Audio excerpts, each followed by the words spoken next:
Wow, guys, we have had a crazy week. That's why you probably haven't seen me that much on YouTube lately. It's just been a crazy year all year, kind of. We ended last year with starting this nonprofit called Meet My Neighbor Productions, and some of you don't quite understand what that is. So what that is we're out filming for documentaries right now to put on small farms, and well, it doesn't have to be a small farm, it could be a large farm. These farms are farms that are interested in doing things that are a little more sustainable, regenerative, and humane for their animals. We consider that good stewardship and good husbandry. And the reason why we're doing it is to help educate others. Something that we have found along this journey is that a big side to regenerative farming practices is that it's actually more economical for the small farmers. So by doing these documentaries, sharing these stories, and letting you hear from all these different farmers what it is that they're doing, we're also helping to educate you. We're helping to educate the public on why they should buy food from, small farmers, local farmers. And it's just a great overall documentary series. We love putting it together. Now, these videos, like the one I'm doing right now, are vlogs. The reason why we do these is because it takes a very long time to put together a professionally edited documentary film. It only takes a few minutes to do a YouTube video. So we do these videos along our journey to kind of share with you guys who we're filming, who we're working with, so that those who have donated and contributed to this nonprofit can have an idea of what we're doing. So this video, I'm not, you're not hearing from them necessarily. We try and edit in some fun parts of our journey with them, but this is just kind of an update video to show you guys what it is that we're working on. So anyway, when we started this series, we've been filming a lot of rural farms, and that's kind of been a lot of our focus because we live in a rural area. And as we expand, we'll continue to cover rural farms because there's a lot of farms in rural communities. People don't understand, though, that there are also city farms, or urban farms, and farms that specifically service a city area. And this is important for those who are concerned about food security and sustainability as far as having resources when you live within a city. I've had a lot of people on the channel ask me over the years, what can I do if I live in a city? I live in a city, I don't have access to these things. And so what we've decided to do is each year we're gonna select a city to go to. The nonprofit's running, and the nonprofit just depends on you guys, the viewers, to continue to contribute. But each year we plan to go to a city and cover the metro food system, the farmers that are making up that system, which is going to consist of both urban city farms as well as some farms right outside the city. This year is their first year doing it, so we went to St. Louis.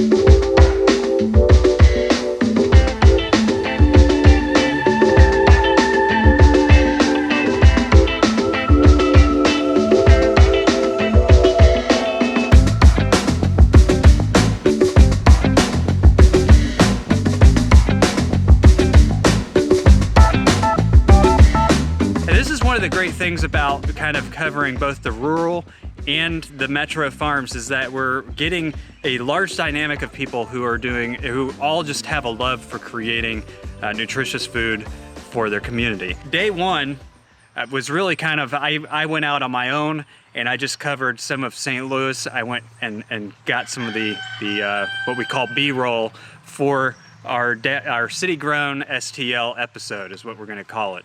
And some of these farms, some of the larger farms, will also have their own episodes as well, but the city-grown STL episode is a good way to kind of combine some of the smaller farms that we can't get enough coverage on to do an entire episode, but be able to include them in the program. Anyway, so the first day of filming, besides my little rendezvous downtown St. Louis, Shauna and I went together to cover mushrooms and Be Simple Farm.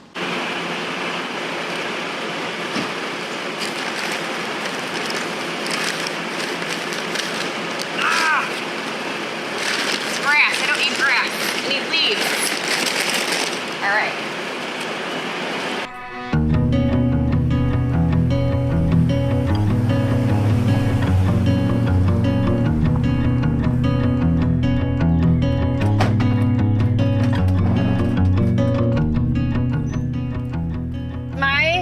methodology is use what you got that's like free, locally sourced, you keep something out of the landfill. So these wood pallets, locally sourced, free, like these steaks I think I got from my dad. And then I had all these burlap bags are from a local coffee roaster.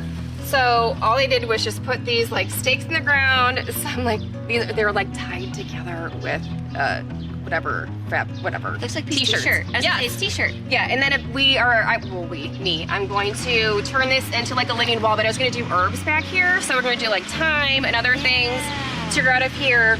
But I put the filtered compost into these burlap bags. I'm going to have to cut it down flat because I didn't fucking measure anything. I just like cut it, like put it in place. I had to put these compost piles somewhere. Like we're going to put in raised beds. I can't have like 7 compost piles. So I was like, I'm going to put them inside these ugly burlap bags that I don't like, and then no one's going to see it because I'm going to grow like thyme, whatever. I think, this is north, so it's not going to get that much. I'm Danielle M. I'm the founder of Mushrooms Regenerative Micro Farm in Ellisville, Missouri.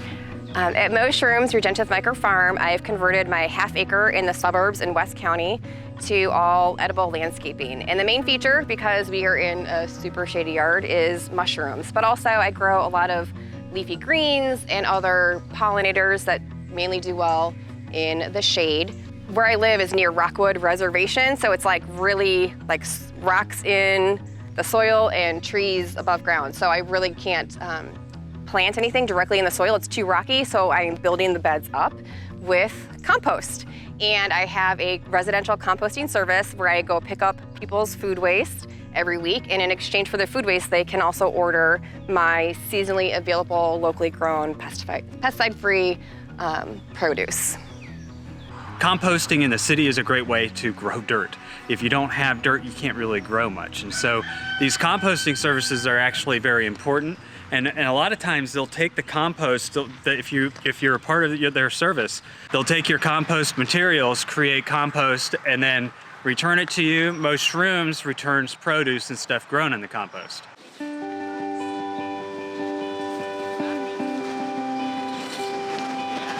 actually eat, I want to say they don't actually eat the rotting soil, they eat the microbes that come onto the rotting soil. The worms do. And their castings just gives back to the soil. Oh, there's so many worms right here. This is a good shot. It's shade too. Okay, hang on. At first I don't see them, but then like, the more you get going. The more you turn it, then they're like, hello, hello, goodbye. Look at that monster. My name is Mary Denmore, and my farm is Be Simple City Farm here in St. Louis, Missouri. We grow microgreens, a whole selection of different kinds of microgreens, and we make honey. The bees make the honey, really. We raise the bees and keep the bees as best we can and sell their honey, and then I make handmade soaps, lotions, and lip balms with the beeswax and other products. We sell our products in a variety of ways. One way is we sell directly to the customers at the farmers market in Tower Grove Park. It's on Saturday mornings. And another way is I sell to restaurants. And then the last way is I do retail sales. So I'll sell to grocery stores, and I also sell to large CSAs that sometimes source from different farmers. When I was a young girl just playing, I grew up in the suburbs of Atlanta, and I have really vivid memories of I would play outside and I would pretend like I was harvesting things. Our backyard, my dad did a great job landscaping our backyard, but it was mostly just grass and a few trees, and I would like pick up little rocks and things like that, and I would pretend that they were berries, and I would pretend that I was making some kind of meal or concoction. I would mix like mud and water together and just like play, basically. Play cooking from ingredients from the earth. So it's really fun to me to think of myself now as a farmer, because I'm like, oh, my young self will be really happy with how I grew up, or who I grew up to be, I guess. But I guess we're also always the same person that we always are, so I haven't really changed that much. So it shouldn't be that surprising. So the next day, Shauna and I kind of split up and went 2 different ways. So I'm headed to Heartbeat Farm, which is about an hour outside of St. Louis, headed north. Charlie and I are kind of doing a divide and conquer today. He is headed to such and such farm, which I believe is the opposite direction, south of St. Louis by about an hour. So we are going to check out what they're doing. We have, both of these farms are bigger operations than the other urban farms. However, they both also feed St. Louis. They are either a participant of a CSA or truck it in all the way to town to the markets. So it's going to be interesting to see their dynamic and what they're able to grow out on their land.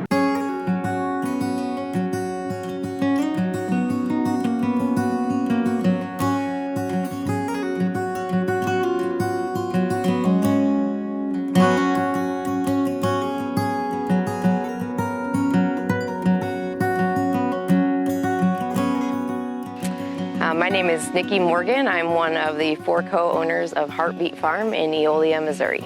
So Heartbeat Farm has 4 owners, myself, Nikki Morgan, my wife, Katie Hosteller, and my 2 parents, Beth Morgan and Daryl Morgan. Heartbeat Farm is a diversified vegetable farm primarily. So we grow over 70 varieties of vegetables and 50 varieties of herbs.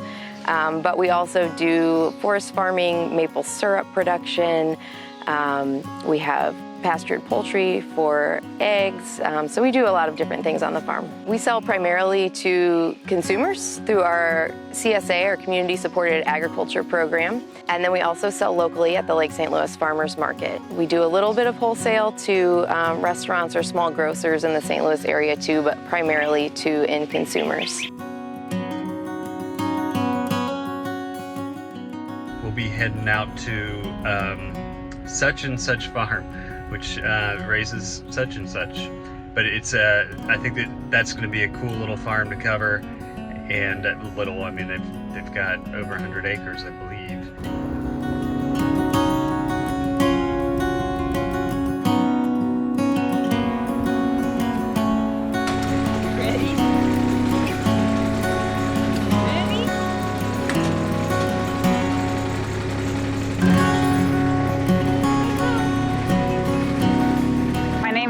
I'm the owner of Such and Such Farm in DeSoto, Missouri. Such and Such Farm is a boutique farm. We offer a lot of things, everything from produce to maple syrup to eggs, milk, and wonderful pasture-raised pork.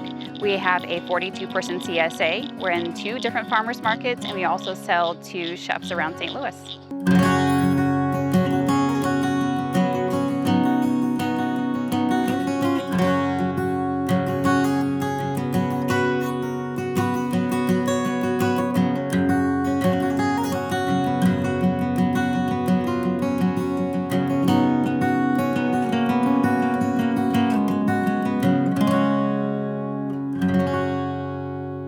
They have Russian wild hogs on a rotation setup. I think it's probably one of the best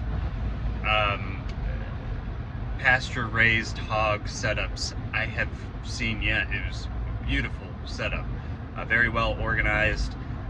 They also, obviously, they do produce, they do chickens, they do goat milk, they make cheeses, they do everything. I guess that's why it's called Such and Such. But it was a great farm to visit, great people. When I was out filming the hogs, I had walked back. I wanted to try and get some shots of the hogs back in the woods because it's a very natural habitat for them. And as I was standing there, I heard a crack along the fence line and looked over, and I actually saw 2 coyotes, but I got one of them on film, kind of stalking from the outside of the fence line. They didn't get through. But it was really cool to see. I've seen coyotes in broad daylight on our farm several times. I guess it's something you see randomly, but it's not every day that you're standing there with a video camera when it happens in a zoom lens. So I did my best to get them on film, but without them recognizing that I was there, or maybe they just thought I couldn't see them. I don't know. So Such and Such and Heartbeat were the 2 bigger farms that we were covering on this trip. I've talked about mushrooms and I've talked about Be Simple Farm. It was 4 farms. We also went to a farm called New Earth Farm. We're John and Stacy Klein, and we're with New Earth Farm. We're here in Old North St. Louis, which is a part of St. Louis, an old historic area. Just north of downtown. The arch is like a mile that way.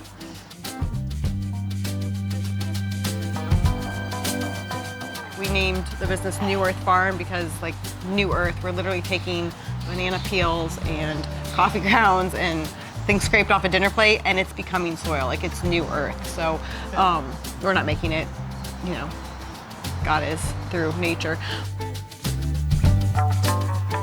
There's a kind of a growing concept of cities of farming compost. There's all these little community composters just popping up all over the U.S. It's kind of like blowing up, but it's like been going the next on. brewery scene. And they have a different method of composting, something that I think you guys will find interesting. What we do is called aerated static composting. You technically could turn over compost in like 3 months in this process, which is very quick. But if you want really good compost, it's going to cure for longer than that too, up to a year or so.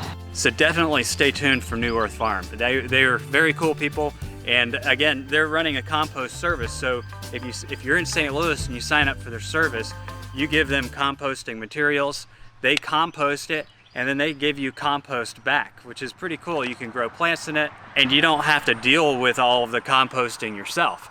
Everything that we eat comes from the soil. And so the more nutrient rich, the more biodiversity you have in that soil, the better the quality of the food. You know, it's amazing how much you can taste the difference in farm fresh food and farm fresh food raised in good soil than other types of food. We also visited some community gardens. Now, this is something I didn't know, but something that you guys might be curious about is if you live in a city and there's a community garden, so the community garden will often produce together some crops and produce to sell at the local farmers market, but they also create, in some of these gardens, raised beds or areas where you could lease to grow your own food. All of these are like the community working together to sell it at community garden, and then these are all individual rows for individual people. Cool, huh? That they can, like, I guess, rent out? One of the community gardens that we went to, a year lease was like $20 for a raised bed. Super cheap, super inexpensive, and you have your own plat to grow your food on, which is important for those who are living in a city environment and can't get around to everything. One of the community gardens we visited was a red circle.